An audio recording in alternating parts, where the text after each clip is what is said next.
Good evening and welcome to the Ogden City Council. This is April 16th, 2013. We'd like to welcome our guests from Mali who are joining us this evening. And for the record, just let the roll call reflect that all council members are present. We'll now have Vice Chair Garner lead us in the Pledge of Allegiance. Would you please rise and repeat after me? I pledge allegiance to the flag of the United States of America and to the republic for which it stands, one nation, under God, indivisible, with liberty and justice for all. Thank you.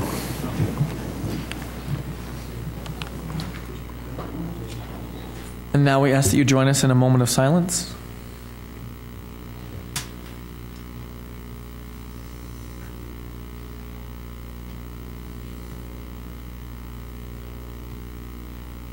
Thank you. First up is a recognition for the International Administrative Professionals Day. Councilmember Van Hoosier. A joint proclamation of the Ogden City Council and Mayor. Proclamation April 21st to the 27th, 2013 as Administrative Professional Week, and Wednesday, April 24th, 2013 as Administrative Professional Day in Ogden City. Whereas administrative professionals play an essential role in coordinating the office of operations of businesses, government, educational institutions, and other organizations, and whereas the work of administrative professionals today requires advanced knowledge and expertise in communications, computer software, office technology, project management, organization, customer service, and other vital office managers' responsibilities. And whereas Administrative Professionals Week is observed annually in workplaces around the world to recognize the important contributions of administrative support staff and is sponsored by the International Association of Administrative Professionals. And whereas Administrative Professionals Week 2013 is focused on honoring the office professionals who make offices work, and reflects the integral and central role that office professionals play in modern business. Now therefore be it resolved that the Ogden City Council and Mayor Michael P. Caldwell hereby proclaim the week of April 21st through the 27th, 2013 as Administrative Professional Week, and that Wednesday, April the 24th as Administrative Professionals Day, saluting the valuable contributions of administrative professionals in the workplace. We call on all employees to support continued training and development for administrative staff, recognizing that a well-trained workforce is essential for success in today's business world. With that, I make a motion that we adopt this joint proclamation. I'll second. We have a motion from Councilmember Van Hoosier to adopt this joint proclamation and a second from Councilmember Heyer. This is a voice vote. All in favor? Aye. Any opposed? That passes. Next is approval of minutes. First is the minute. Sorry. Is there somebody to I'm come sorry. back to? Yes. Moving right along. Mavis, thank you. So they would like to receive this award, recognition and say a few words, if that's okay.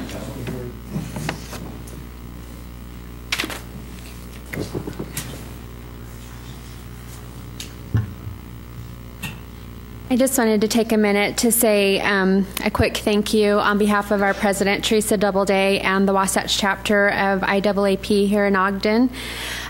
Just to take a minute to recognize the council members and Mayor Caldwell for taking a moment during your meeting to recognize administrative professionals in Ogden City. The International Association of Administrative Professionals has helped me personally a lot with public speaking and giving presentations, and also having a leadership role within the chapter itself. As the president-elect this year, and I'll be the president coming up next term, I learn a lot at every chapter meeting, and I try to incorporate what we learn at each monthly meeting. We have a monthly educational session for about an hour, and it's always new stuff, new things. Someone brings in some great ideas, and I always try to bring that back to our office and incorporate that and share with our office team here. It's a great organization. If you have admins in your, I'm sure you have admins in your office, but it's a great time of networking, familiarizing yourself with other companies within the city limits. And you get to know each lady or man. We don't discriminate on a personal level, and so it's just a great time of getting to know each other. I had Amy Sue hand out a brochure for our administrative professionals seminar next week on Thursday.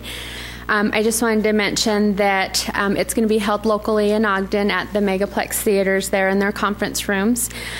We have 4 educational speakers and a keynote speaker during lunch, and it's a great opportunity for local admins to come together to get some training, some great training from local professionals, and to meet other admins in the area. If you'd like to share that with other admins within your own offices, we'd be happy to have them. Registration's still open, so the more the merrier. And I'd like to introduce Meg Callis. She's a member of our chapter, and Mary Ann Bowles is our a board member and treasurer. And then also Amy Sue is also a part of our chapter and organization as well. So again, thank you so much for recognizing our Administrative Professionals Week. Thank you.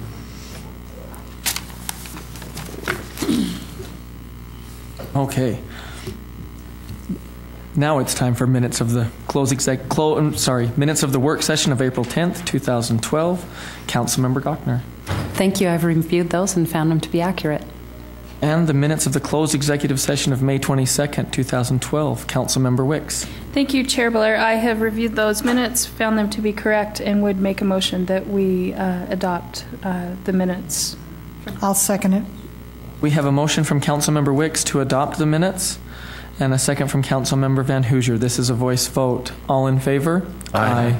That passes. Next up are items under common consent and the FY 2014 Annual Action Plan. Chair Blair, I'll make a motion that we set the public hearing for the Annual Action Plan for May 7th, 2013. I'll second. Okay, we have a motion from Vice Chair Garner to adopt proposed resolution 2013-10, setting the public hearing for May 7th, 2013, and a second from Councilmember Heyer. This is a voice vote. All in favor? Aye. That passes. Next up is reports from the Planning Commission. Mr. Montgomery will be handling this item.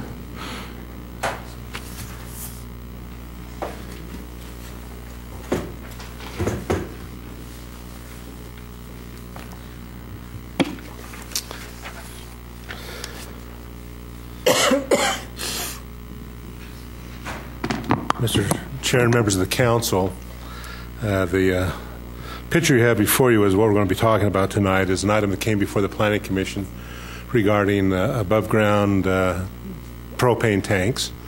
Our present ordinance, as it is written, talks that propane tanks are only located in the manufacturing zones.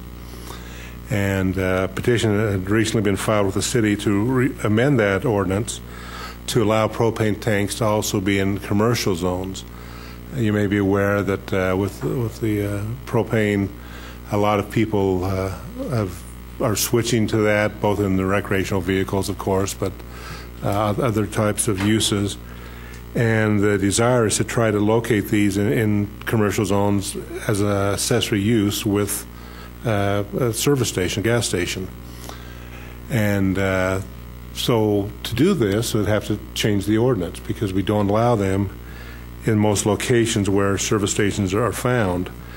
We do have some in the city that are in manufacturing zones, but not very many. And so as the petitioner saw how our ordinance is written, he petitioned that this amendment take place. The Planning Commission discussed the item. They realized that there's a couple things that they wanted to recommend to you tonight.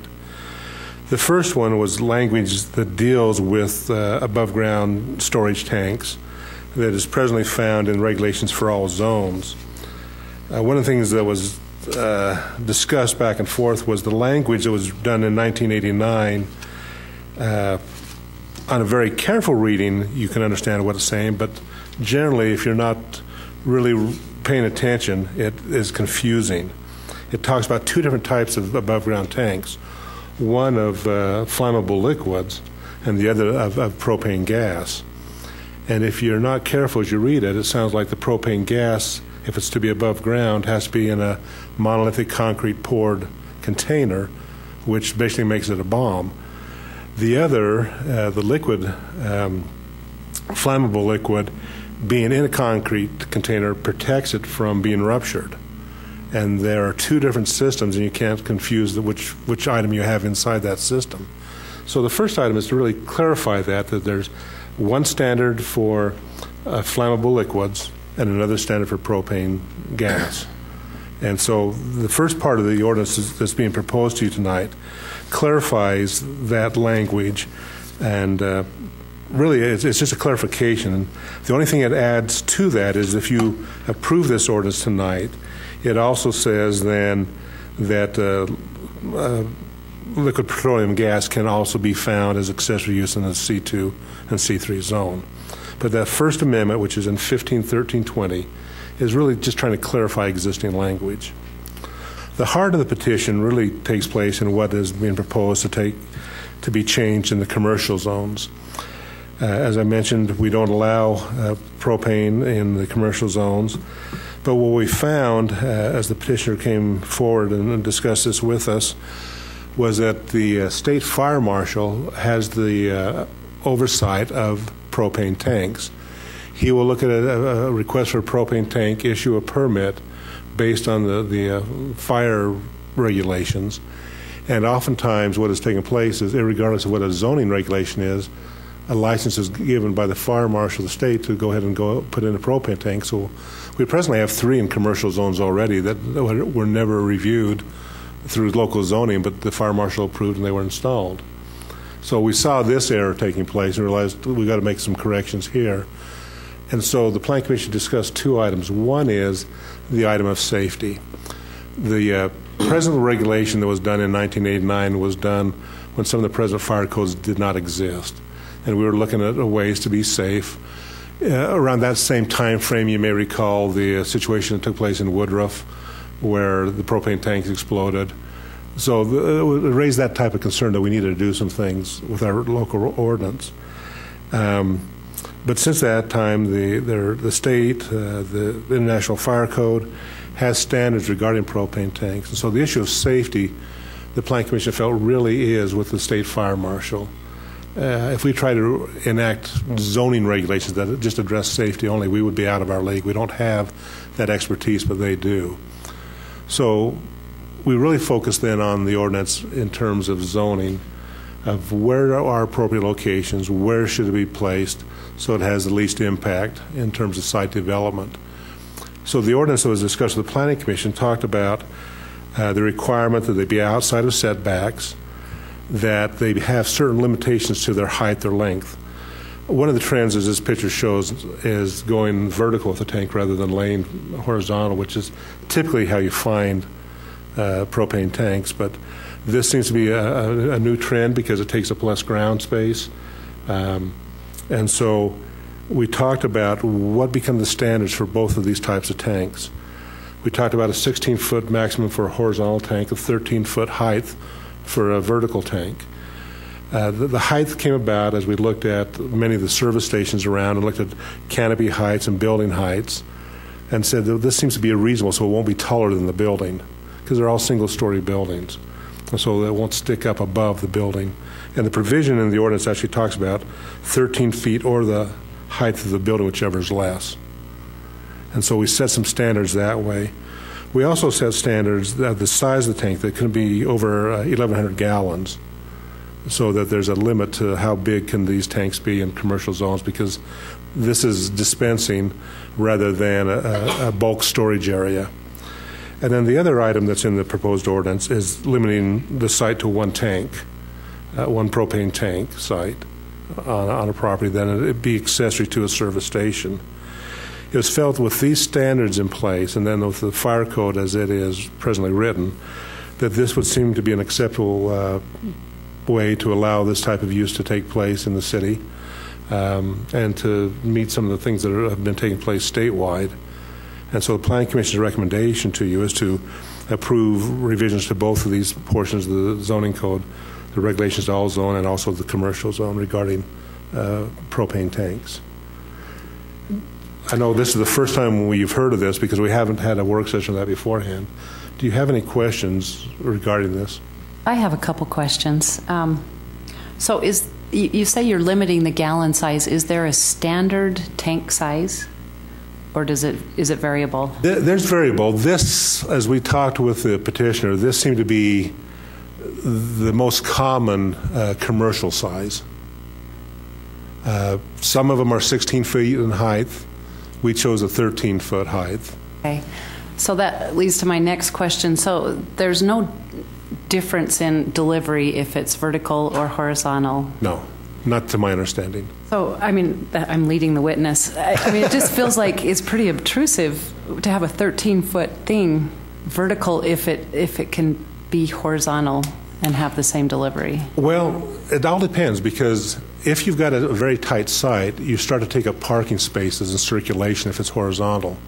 So the advantage of having it vertical is it doesn't take up as much of your site if you've got a tight site. I understand that. And then the other part of it is, this picture is kind of misleading because you don't have a building next to it.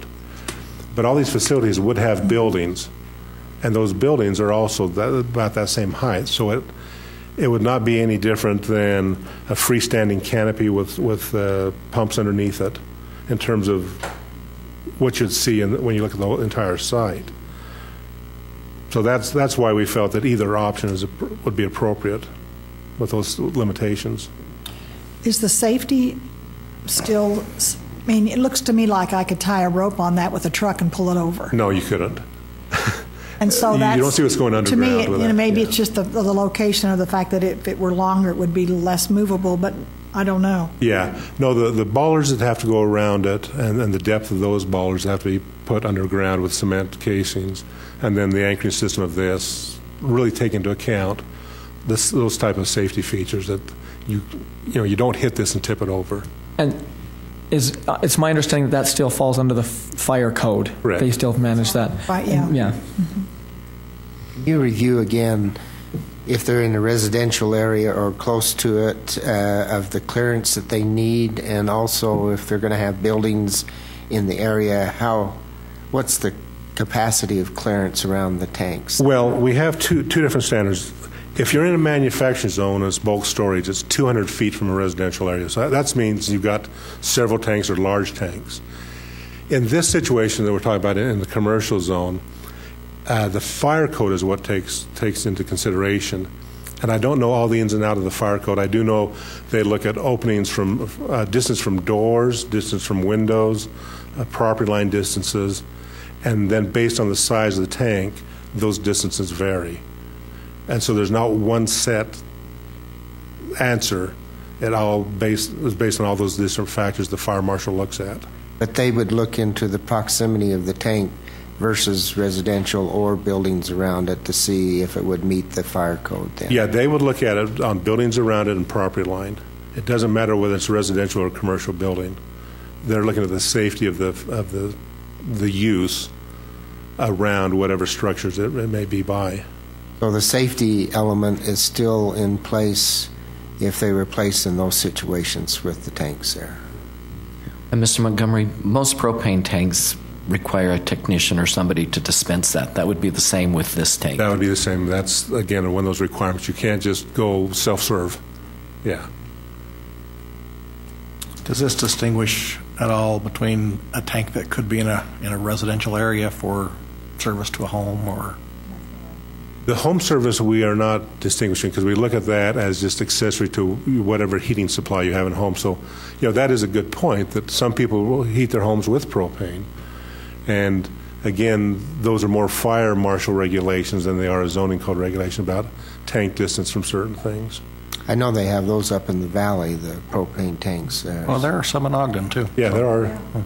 But so this is really looking at the commercial aspect of use of propane. Does it maybe, would it do well to distinguish it by saying dispensing tank or something like that in the ordinance? Or? Well, the caveat that it is accessory to a permitted use in a commercial zone is what makes it. So it can't be freestanding by itself. It's got to be accessory to a service station. Okay. So that gets into the dispensing part of it. Because, again, you have to have the appropriate trained operator. Have we had any requests for this type of a storage unit? Well, the petitioner has 2 sites in mind that they want to locate that. And as I mentioned, as we started to do the research, when this came about, we found we've already got 3 in commercial zones already installed that were done just with the fire marshal's permit.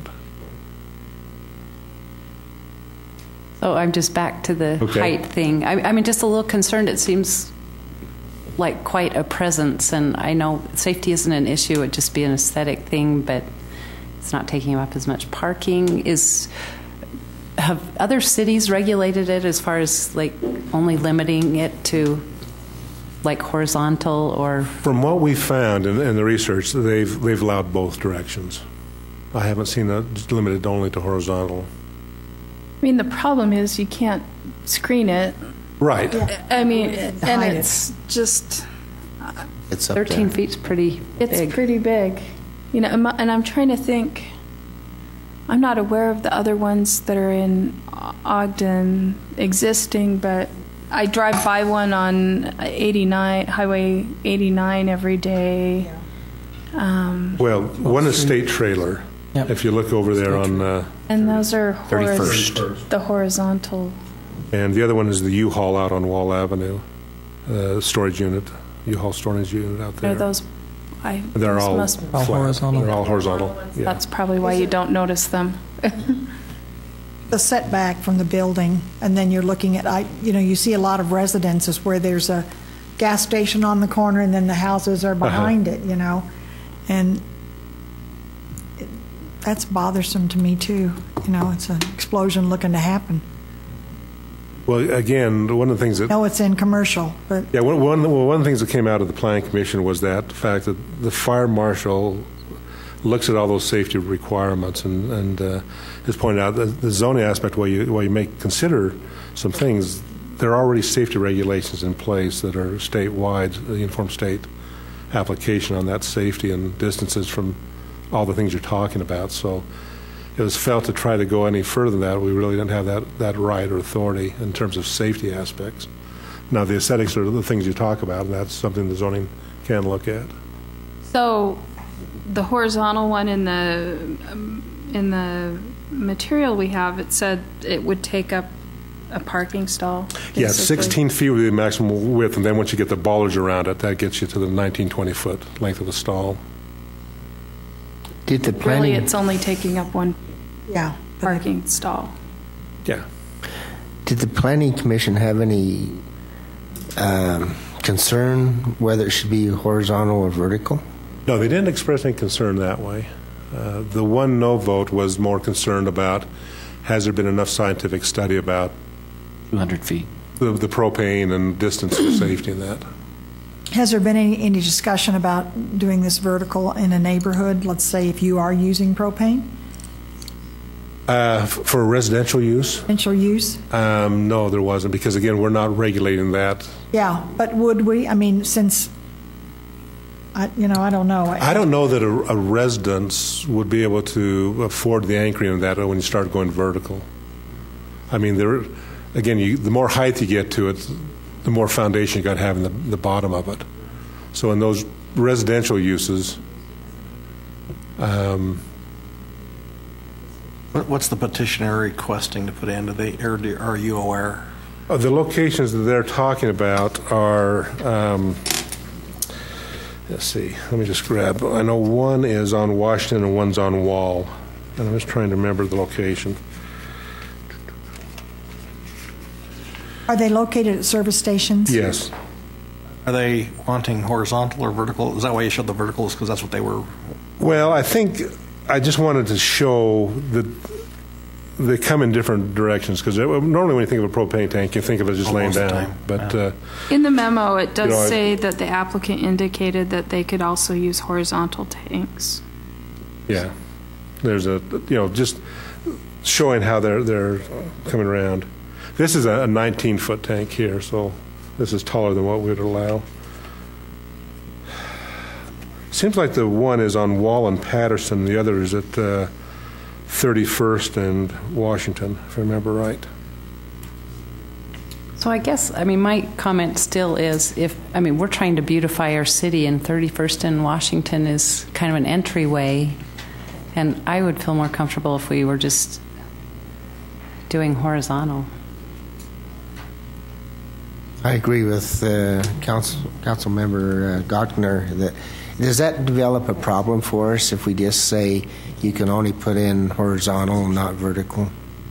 Yeah. Well, I think that's one of the discussions you just need to have among yourselves of what is the most appropriate, if you feel that one is more appropriate than having the option of both. What were those at? What were the locations again that they're proposing? 31st in Washington. I think it's 31st in Washington and Wall and Patterson. That near the state trailer? That would across be the street, be to the west. Okay. I think was an old 70. I'm trying to remember. Now it's a check cashing. It's check cashing. So it's got to be. Maybe it's got to be 30th then in Washington. There's a service station that exists now. I'm trying to remember which one it is. It's 32nd in Washington is where the service station just went out of business. It's on the west side. Oh, it's on the That'd be west side of 30th. Washington? No, I'm thinking that's the corner of Maverick. Would it The old Maverick. 30th in Washington on the northwest corner. And I'm sure the petitioner is here. He can tell us. Let's find out, yeah. 29th. I'm trying to find those. That's what I couldn't find.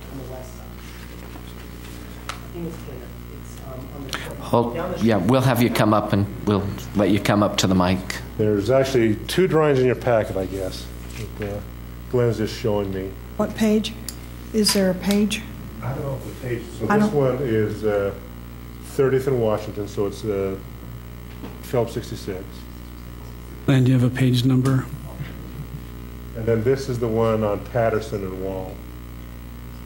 Okay. Corner station on the East side. northeast side. Hal Rents. Northeast? Okay, all right. No, this isn't Hal Rents. Hal Rents. It'd be that Kicks 66, right down there, or the Texaco.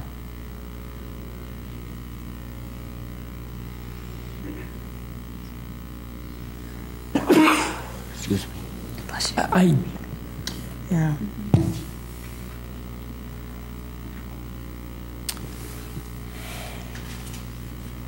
Any other questions? Looks like it's page 96 and 97.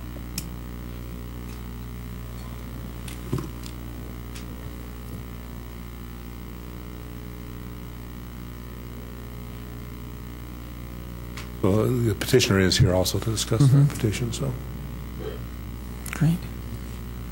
Is that all for Mr. Montgomery? Okay. Mr. Rallison?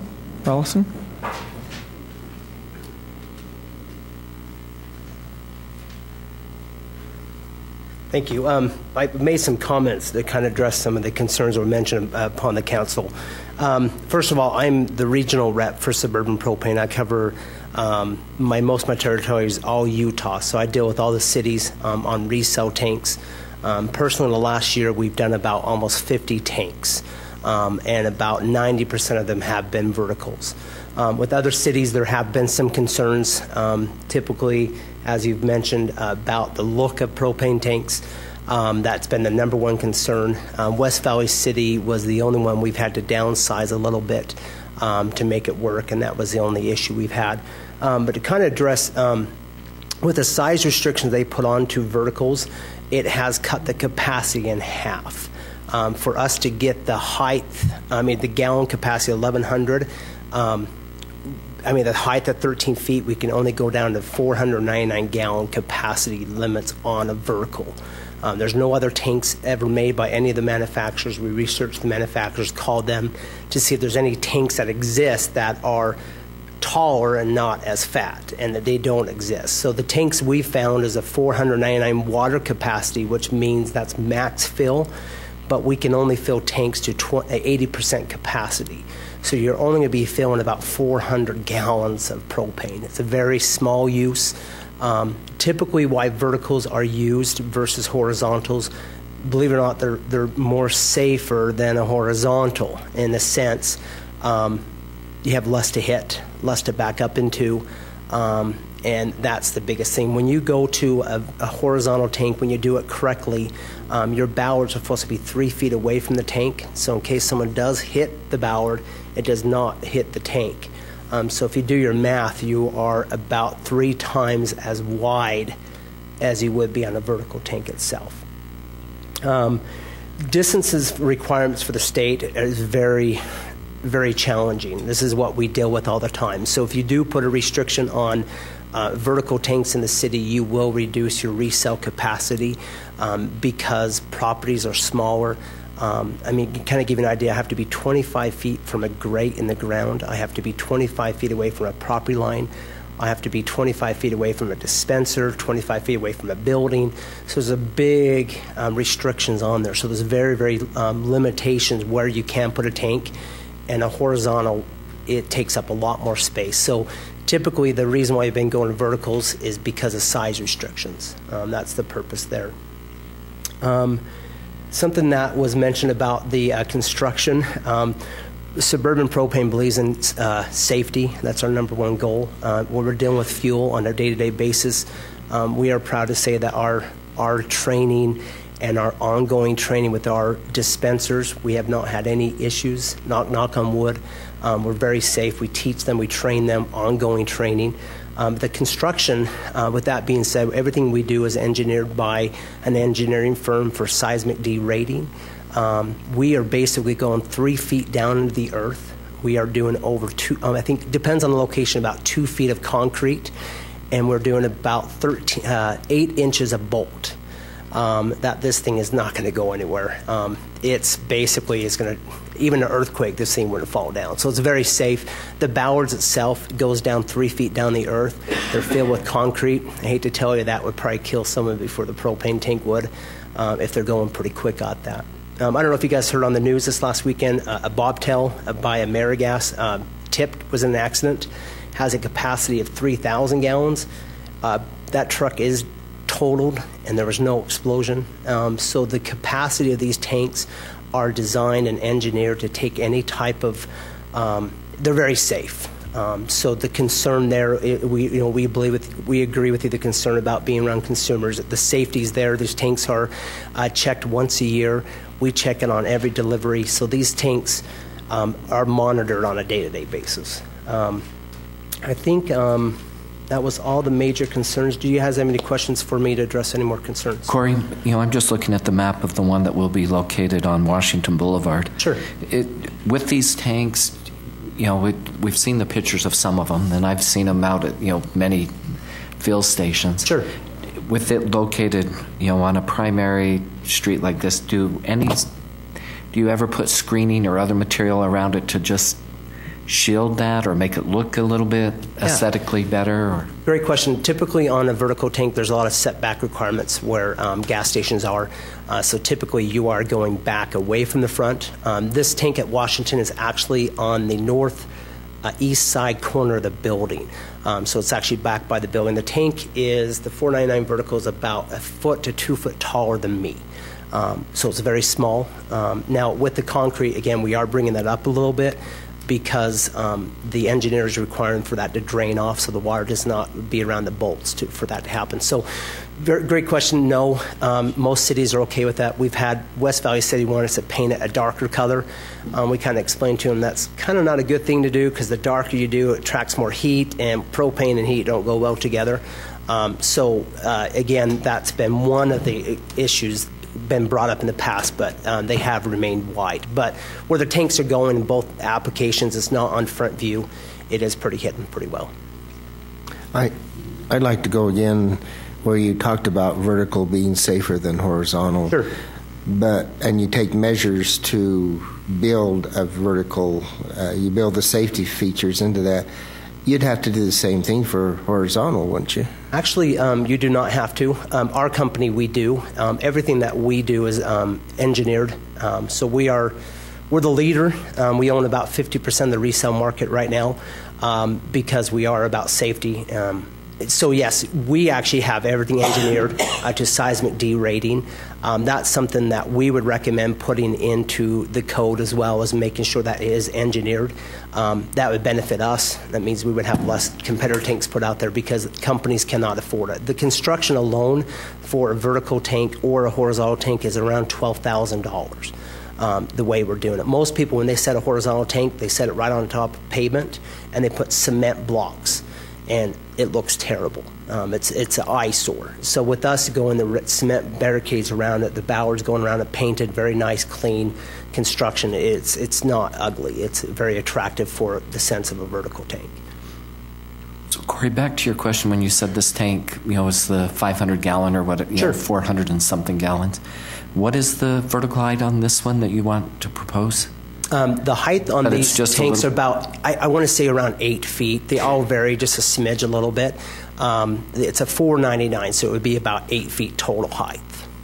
And I'm 6'2", so it kind of gives you an idea. No, because we had been talking about a 13-foot.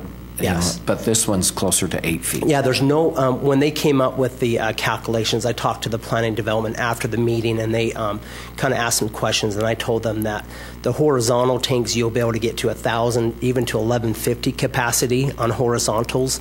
Verticals, there's nothing bigger than 499 to meet that minimum requirement. Okay, thank you. So you. it's a very small, it's not that big. Well, that makes it a little more reasonable for this if it's only an 8-foot tank. Yep. And then the cement pad that it will be on is 6 inches or something. Actually, it's 18 inches thick. Okay. A lot of concrete. And that's a 8 by 7 pad is what we pour. And you sink that down a little bit into the ground? So it's not 18 inches above the ground? Oh, yeah. It depends on the slope on the properties. These slopes are pretty flat, so we'll be about 3 inches above the pavement itself. It just depends on the slope itself. We got per the requirement engineering, it's got to be at least 3 inches for drainage. So yeah, you're going to be, the most I've seen on a major slope has been about 9 inches, but these will actually be about 3 inches above the concrete. So we're 3 feet down into the earth. So if we set the height restriction at 9 feet, how does that impact you? I don't think it impacts. I think it impacts the whole engineering. I think it's kind of a fight. I think with the height you have at 13 feet, like I said, we've called American manufacturing. We call all the different manufacturings out there. There's no vertical tank that exists being that tall. They come in. They come in different capacities, but pretty close to each other. Like a 500-gallon tank, you'll have a 500 or 575. Bigger ones, you'll have 1,000 or 1,150. They're pretty capacities like that. So they're very different manufacturers do some different things to make them get another 150 gallons. But on the verticals, you're basically limiting yourself to about 9 feet. So the only disadvantage with going 9 feet, I would probably say 10 feet. That gives us some play on slopeness. Again, we want to make sure we're following the safety side for the engineering. So I think if you went 10 feet, that would be a safer number on verticals. But even at 13, if if they want to get the height, they could bring the concrete up higher. If they wanted to get the height, I guess that could be the only way around that, is to lift the concrete higher. I think I like the 10 feet more than the 9. So, sure, and you guys can talk. Before I forget this thought, so you mentioned that you thought in the code there should be more specifics on engineering. Do you mean in the ordinance or in the code? We would love to see every tank that gets put into any city be engineered for the sense. That is safety. You are talking about propane that if there is any earthquakes, we're the only company that does it, and so this is one of our huge things. It would actually eliminate, it would help us if the code was changed that, but it would actually help the city as well. It makes it more safer. So I guess I'm wondering if maybe we ought to have a little bit more engineering and play with the height a little bit. And maybe have, you could have a height for vertical ones and a length for horizontal ones. That is likely different. See, that's my concern. Is I think if you go horizontal, they're going to get bigger, and I think those are going to be even more of an eyesore. Oh yeah, I actually have pictures on my laptop, but yeah, it's big. You figure if your tank's 19 feet, then if you put the cabinet on the end of the tank, you got to be 3 feet off of that cabinet. So All the the way cabinet's around. 2 feet and then another 3 feet. That's 5 feet on top of 18. That's 23 feet. Actually, be more than that because you need 3 feet on the other side. Yeah. So that's a big tank. And that's why, and believe it or not, horizontals cost more because each ballard costs us about $275 to have installed. So there is a reason why verticals are becoming more popular. But the major thing is on verticals is because it takes up less value space. I mean, we've provided auto turn in here to make sure there's no traffic. We go far beyond. We do auto turn to make sure there's no traffic flow into a parking lot issue. We're not going to have any accidents. That's the last thing we want to do is to have an accident. As far as the capacity of those, how often are you having to have them refilled? I mean, are you filling, 40-gallon automobile, vehicle tanks that are running off those? And if you're filling up bigger tanks and you've only got 400 gallons in your tank, yeah, you're going to have that thing filled up more often, won't you? And that's why we try to get bigger verticals and make less delivery stops because the capacity limit itself. But typically what you're going to find is you're going to find barbecue cylinders, which is about 4 gallons. You're going to find heating tanks for construction around 15 to 25 gallons. So the great thing with our company, we do tank monitoring. So we're not sending a bobtail to that location until they actually need gas. We get notification daily of that when that tank is at. So we're not sending an unnecessary bobtail in. The bobtail are smaller than the gas filling. They're not big. They're not intrusive. They're in and out within 15, 20 minutes.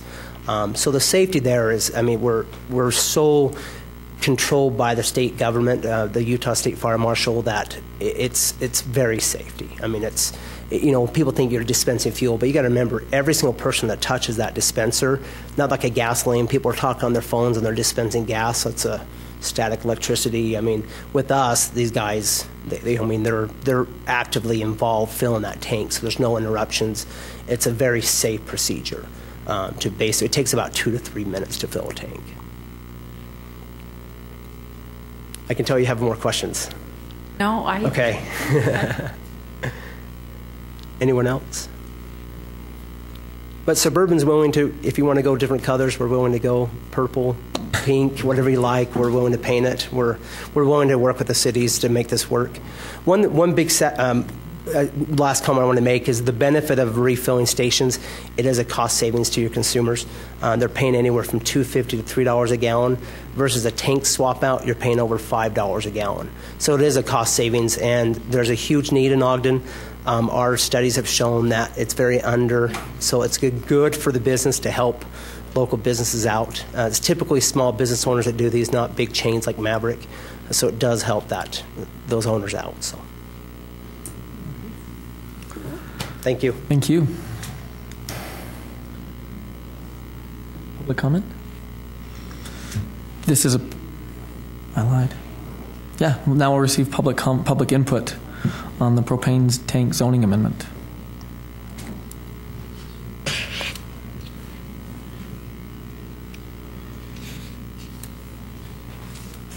So I guess continue our discussion. Public input? No. I would think that maybe this is an item we need to table and look at adjusting the height a little bit and maybe adding some engineering requirements in and maybe something on the horizontal. Since we haven't talked about it really at any length, that's what I would suggest too. And then my worry is, this gentleman seems like he's above board and he's going to do the right thing, but I just wonder what precedent are we setting for others who maybe would not be as careful as this company seems to be. So, Mr. Montgomery, can you address why that isn't, the engineering aspect wasn't put in the code or in the ordinance? Well, again, the zoning ordinance is basically looking at the aesthetics part of it and location. And the technical data was really part of what the fire marshal looks at in the safety issues of it. So, because when they do come in, they actually work off of permit from the fire marshal and also our local fire marshal. The engineering part would be under the fire marshal. Okay. Helpful to have a guideline, an engineering guideline in here? Or? Well, I think that's just the decision you need to make based on what you've heard tonight. If you feel there's a comfort level in setting that not only do you have a height limitation and a size, but you also say, and it's got to be attached in this manner.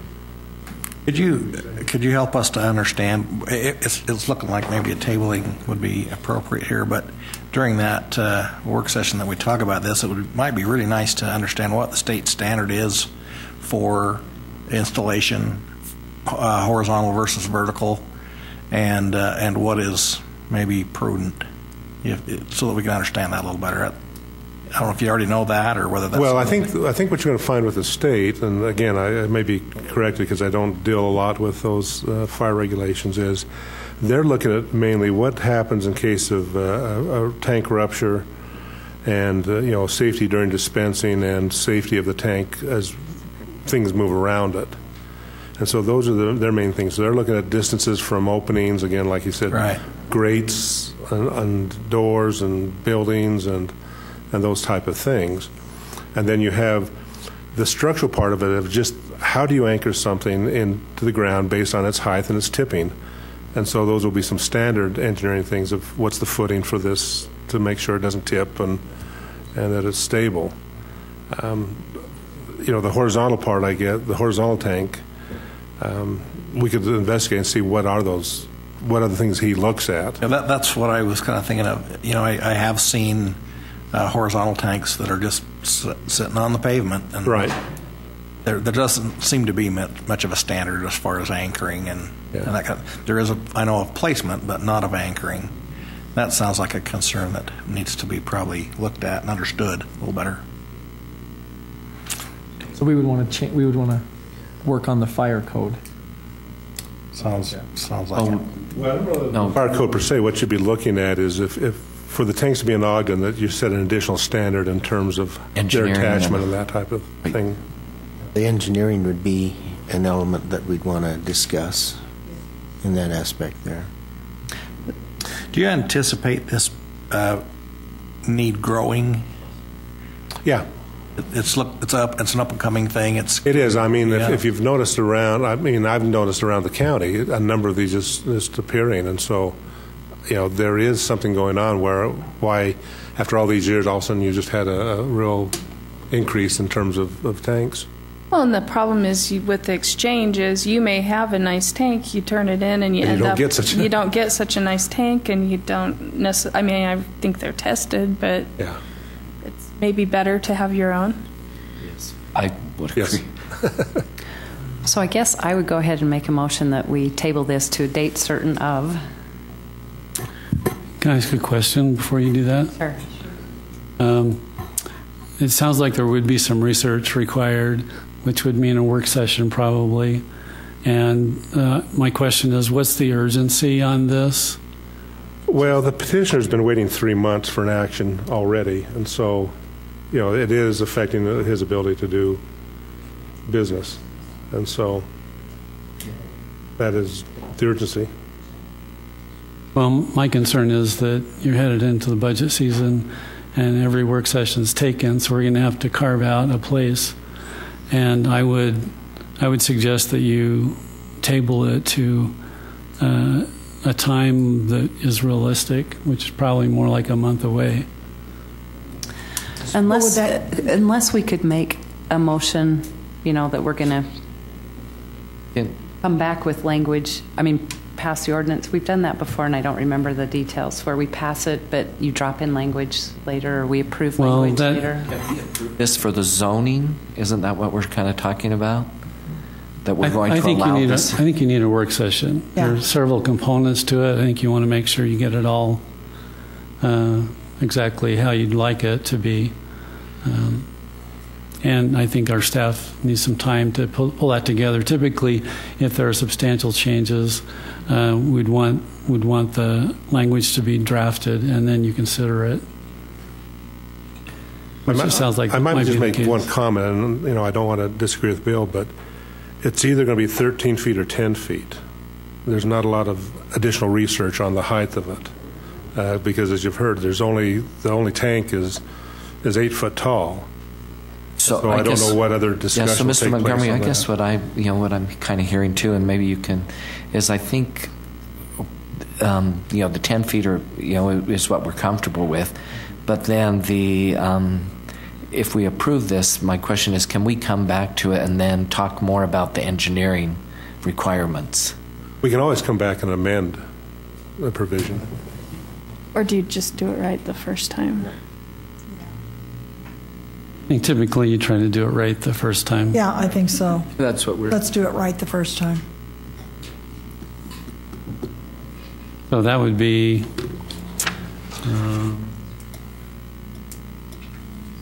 We could have the information to you in a week. Okay, so sooner than better would be great before we get into the budget. May 14th, is that what it is?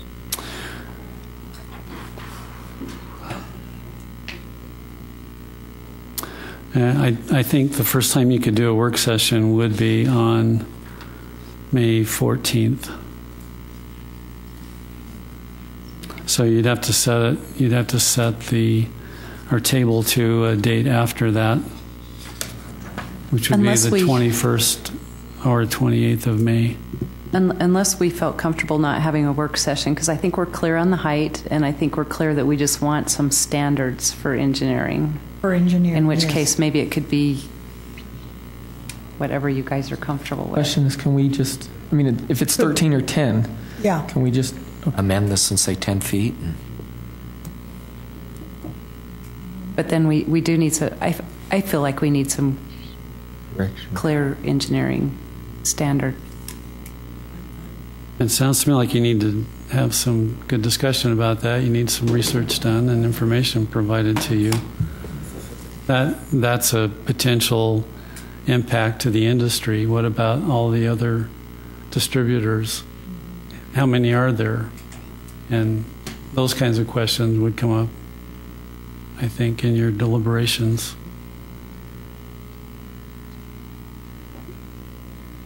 It's up to you whether you have a work session or not, but you can come back into a meeting and have the dialogue here, or you can have the dialogue in a work session. It's really up to you.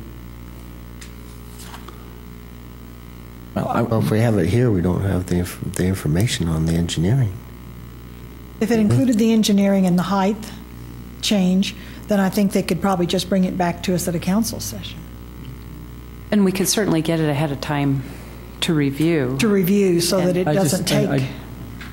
I don't feel comfortable making them wait this another month. So I guess, I'd like to table it to a date certain where we just know we're changing the height and have some back and forth on the engineering language before that. Because we could ask those questions at the council meeting. Correct. May 7th, the soonest you could. So I'd go ahead and make a motion that we table this to the date certain of May 7th, 2013. I'll second it.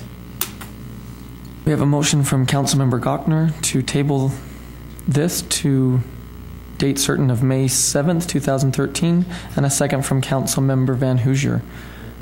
This is a roll call vote? No. Councilmember Gochner? The voice vote? Good either way. It's not required voice to be a roll call. Aye. Yeah, proceed. Okay. Councilmember Gochner? Aye. Councilmember Heyer? Councilmember Stevens? Aye. Councilmember Van Hoosier? Aye. Councilmember Wicks? Aye. Vice Chair Garner? Aye. Chair Blair? No. That passes. So, I'll just go ahead and clarify my no vote. I think, I know we looked into this also at our business, and it is a very extensive process, and there's a lot that goes into it right now with the fire code. And so, I just felt that we could decide tonight. It was, yeah, I agree. It wasn't an involved discussion that needed to be had. Okay. Next up is public hearings on the Good Ski Lake Connector Trail project. We'll have a dual presentation, one by Laurie Johnson, who will talk about the budget side, and then Perry will talk about the project. Ladies before gentlemen.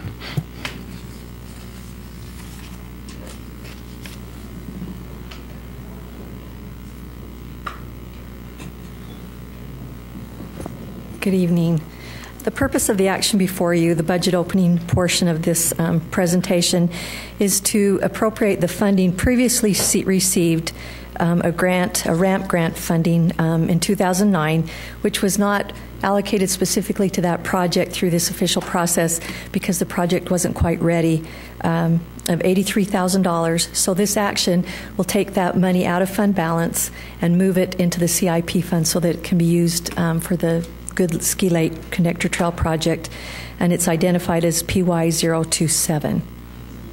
Are there any questions on how that funding is transferred? Or it's a fairly simple process, but it's an official part of it so that that funding's where it should be in order to move ahead with this project. Thank you.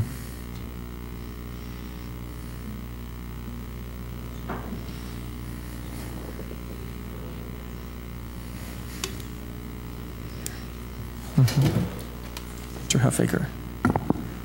Mr. Chair, members of the council, Mayor Caldwell, Mr. Johnson, thank you for your time today to talk about this project that we've been working on for quite some time. Like Ms. Johnson stated, we have received RAMP funding to work on a connector trail that will tie in the intermodal hub with the Parkway Trail system. You see the map before you.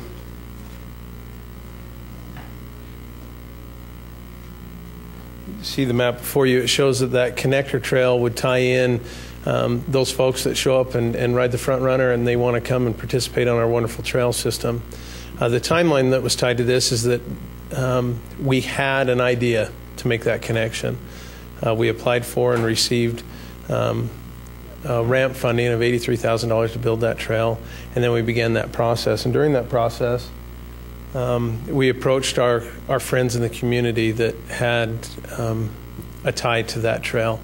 Union Pacific was the railroad was a heavy player in this, so was UTA Frontrunner. UDOT and UDOT Structures also had a tie to this, as we were going to request easements from them to gain access to the trail alignment. We had several issues that we had to overcome. You can see the issues before you is that Union Pacific had some strict guidelines that allowed or did not allow people to get access to their rail lines. We met with the local agent. We actually moved the alignment of the trail over to comply with them. We ran into a similar issue with UTA Frontrunner, as that the proximity to their line they had some concerns with, so we moved that as well. And then one of the major hurdles that we had to overcome is that UDOT, because we were going to modify the apron or the skirt underneath their overpasses, is that we had to find out if it was a no access or a limited access. And we confirmed that it was a limited access, and they allowed us to proceed. So we submitted for a permit, and then we submitted a detailed plan to UDOT Structures. And over a period of several months, we finally were granted approval from UDOT Structures, and their request was that we modify our plan to utilize a retaining wall system that they are very familiar with. And it's a Ready Block system that's a local company. It's out on 1900 West, and that's been approved by UDOT in many of their retaining wall scenarios. As you can see from the map, like we discussed, is that the trail would basically tie in. Folks would be able to get off the front runner. They'd be able to tie in the parking lot area, and they'd be able to travel by trail without engaging in any traffic because of the designation of the way that we plan on building the trail to the Parkway Trail, which will open it to the Bonneville Shoreline, the Birdsong Trail, to all of our trail system. So it's a great connection, and it's been needed for some time. The picture that you see on the left is basically the start of the trail. It starts just, like I said, just north of the parking lot there. And the picture on the right shows that start looking back south. So you're standing on Pacific and you're looking back south towards the start of the trail. This is where it would be on Pacific. It would be on the picture on the left. It would be adjacent to that fence line In the picture on the right, it would actually be in that dirt gravel area, again, adjacent to that fence line. The area of the trail will be elevated above the surface of the road, so it will be elevated 6 to 8 inches depending upon the grade, and it will be delineated. There will be traffic delineators similar to what's out on G Avenue that will delineate that traffic area from the bike pedestrian corridor. You can see some of the issues that we ran into. The picture on the left shows the area that we needed to be able to build that trail under the UDOT overpass. That's the 21st Street overpass on your left, and we will be building it approximately halfway up that picture. As it comes through that area, it becomes very elevated, and in between those two, it would remain an elevated trail until it came to the picture on the right, which is the 20th overpass, where we would modify that concrete skirting and install our concrete blocks to facilitate that. This is a picture of the ready block installation. It can be installed very rapidly, and you'll notice that the interlocking cones on top, there's also a reverse section underneath the block so that it interlocks with each other. It's a structural design, again, that has been recognized by Union Pacific and UDOT as a prompt and a acceptable retaining wall, and one of two that they would accept within the state. So we felt very comfortable moving forward with this design. And then I think the rest were just questions that we had. Do you have any questions for me tonight? I just have one question. Are there any strings attached to that ramp money? I mean, is there a timeline you have to meet? We've luckily been in ready communication with them, realizing that we received this ramp grant in 2009, and that we've been working and we've been showing progress. So they've been very flexible to us. But we need to complete this by the end of this construction season, and that's what our goal is. Our goal is that if everything works out and things go well, we could have it open as early as midsummer, but the end of the construction season is the end-all that we're shooting for. When is your starting date? As soon as we get the permit, we'll start that very next day. So we're waiting. We're just, like I said, we're waiting a few more days on the UDOT permit, and as soon as we get that, we can move. Based on the council's approval. Based on the council's approval tonight. I'll add a quick caveat too. RAMP usually wants to see projects done within the year it's funded, but they're very aware of UDOT and Union Pacific and UTA delays, and if those are some of the roadblocks, they give you extensions that are almost automatically granted. I mean, you didn't have just one. You have the perfect three. Storm, right? Yeah. Thank you. Thank you, Perry. Mm-hmm. Okay. This is a public hearing, so we'll now accept public input on the budget amendments. Mr. Chair, you can accept on both of the items. On the and then you'll take capital individual and action. the budget amendment. Connection. Seeing no movement, I'll make a motion to close the public hearing. And I'll second that. We have a motion to close the public hearing from Councilmember Gochner and a second from Vice Chair Garner. This is a voice vote. All in favor? Aye. Any other? If there's no further discussion, we've been working on this for a long time, and it seems like we've worked out all the bugs with UDOT and UTA and Union Pacific and RAMP, and that's impressive. So I would make a motion that we adopt proposed ordinance 2013-16. Second. We have a motion from Councilmember Wicks to adopt proposed ordinance 2013-16 with a second from Councilmember Gochner. This is a roll call vote. Councilmember Heyer? Aye. Councilmember Stevens? Aye. Councilmember Van Hoosier? Aye. Councilmember Wicks? Aye. Councilmember Gochner? Aye. Vice Chair Garner? Aye. Chair Blair? Aye, that passes.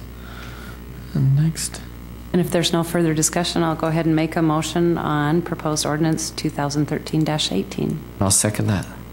We have a motion from Councilmember Gochner to adopt proposed ordinance 2013-18 and a second from Vice Chair Garner. This is also a roll call vote. Councilmember Stevens? Aye. Councilmember Van Hoosier? Aye. Councilmember Wicks? Aye. Councilmember Gochner? Aye. Councilmember Heyer? Aye. Vice Chair Garner? Aye. Chair Blair? Aye.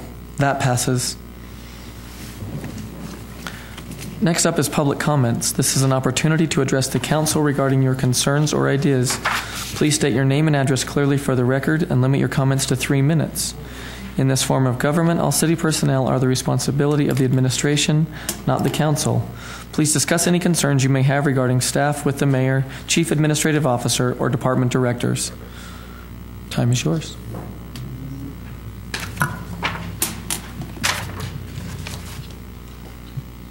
Wendell Weiniger, and we have property on Gibson Avenue, 1538 Gibson Avenue.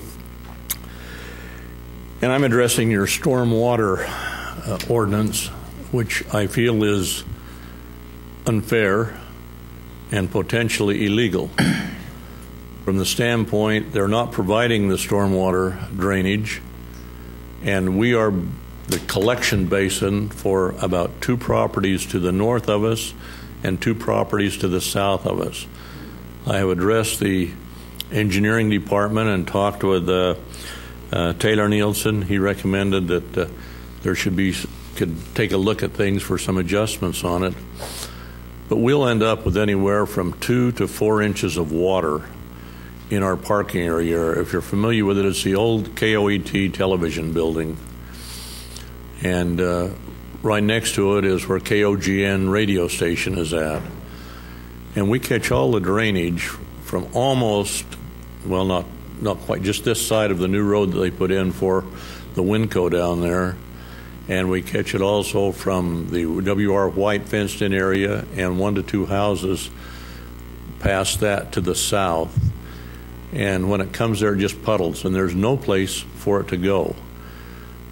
We talked to them about being able to put in a storm container of our own, and they said, well, you have to get it all engineered, which becomes another expense. So I would propose that they look at taking that reduction on the 1538 Gibson Avenue property to a 0, because we're paying $42.60 per month with no allocations or variance on how much water is being used, whether we use 100 gallons in the restrooms or 1,200 gallons in the restrooms.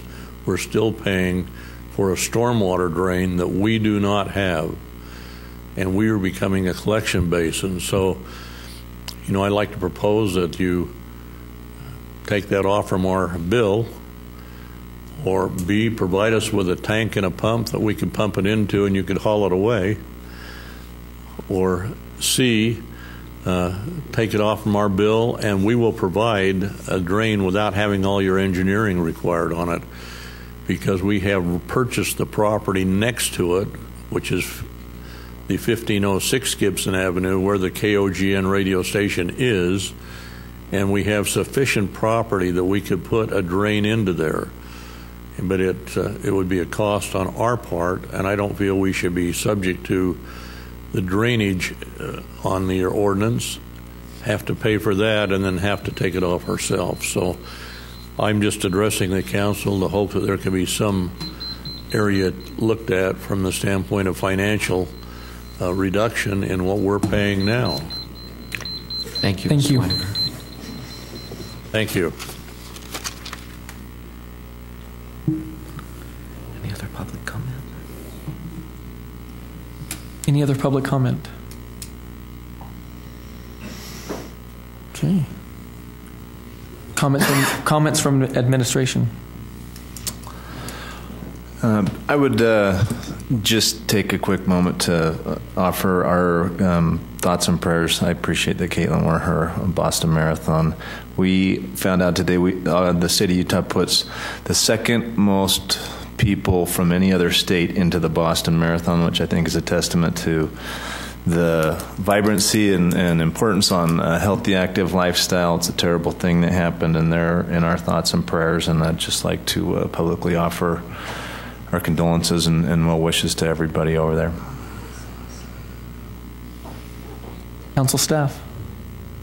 Mr. Chair, only to mention that our order of the meetings tonight is slightly different, and that you have a council meeting followed by a council work session that will be followed by a special redevelopment agency meeting that would include a closed executive session. Thank you. Okay, and other council members? Maybe for Mr. Johnson, if you could, just let Mr. Weinecker know who he can work with. And Mr. Huffaker right here in the front is going to walk out with him. Okay, and talk thank to you. him. I think that's very helpful for him. Mm-hmm. So, Mr. Weinecker, we'll have Mr. Huffaker work and talk to you right now if you'd like. Thank you. Mm-hmm. Any other council? Just a reminder of the Trapper Trails Boy Scout Council going to host a Ten Commandment hike this Saturday starting at 9. It's also going to include a bike portion of the hike designed to bring lots of diversity and the interfaith or the faith-based organizations together. Should be a good event. Speaking of, and I was going to say, on Saturday we had a fun event with Weber State University. Just kind of a walk of honor from the old Weber College campus down to the amphitheater. The college group is really trying hard to do projects and events downtown Ogden that really bring the kids together. And we had about 800 people attend an event down at the amphitheater. It was quite a cold night, but it was a fun event, and appreciate the city's support with that. And I noticed we have a Boy Scout in our audience. Do you want to come forward and state your name and tell us what merit badge you're working on, what troop you're with? He looks good, dude. Yeah, he does look good. My name is Daniel Callan, and I'm with Troop 4. They're right up the street there. And a meeting is actually going on right now, and I should be there. But I'm working on my citizenship in the community merit badge. I do want to talk about an issue, but I think I should take it up with just one of you after the meeting. Okay. We'll get with you. First Pres, is that where your troop is from? Going to be there Saturday. Thanks for being here tonight. The other thing I'd like to bring up is these Ogden City's historical scavenger hunt is coming forward, and you can pick these up at the city offices. I got mine at Union Station yesterday, but I dare anybody to figure out where these are because I looked them over and there is nothing that looks familiar to me. So it's a worthwhile project, and it would be fun for the council to be involved too, because these are really hard, Mr. Montgomery. Request to make them harder this year. Oh, you did? I thought they were hard last year. And this is in May, of course, and then there will be a combined meeting between Landmarks and Weber County Heritage, and it will be over at the new Daughters of the Utah Pioneer building, and so that will be a really nice thing for people to go in and see and take a look at for the first time. Okay. Motion to adjourn. So moved. Second. We have a motion from Councilmember Gochner and a second from Vice Chair Garner to adjourn. This is a voice vote. All in favor? Aye. Aye.